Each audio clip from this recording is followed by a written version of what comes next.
Ingat, rezeki ada 4 jenis. Rezeki madmun, rezeki mamluk, rezeki mau'ud, rezeki maksum. Rezeki madmun, rezeki yang telah dijamin oleh Allah. Rezeki mau'ud, rezeki yang dijanjikan oleh Allah, takkan lari punya. Rezeki mamluk, rezeki yang kita milik. Rezeki maksum, kita dapat bagi korang. Sebab tu kalau kita dapat duit, kita yang kerja lelah macam nak mati, dapat 3-4 ribu, balik bola kocek ada 5-16 riyal, anak kita ambil riyal, biar skrin masuk dalam mulut dia. Kerana apa? Kerana sudah ditulis rezeki anak kita. Itu bukan duit kita, itulah duitmu, bukan rezekimu.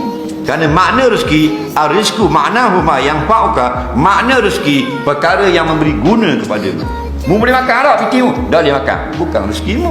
Dah siapa makan? Jadi kuih, bolang mulut dia, rezeki anakmu. Pencuri, rezeki dia dah.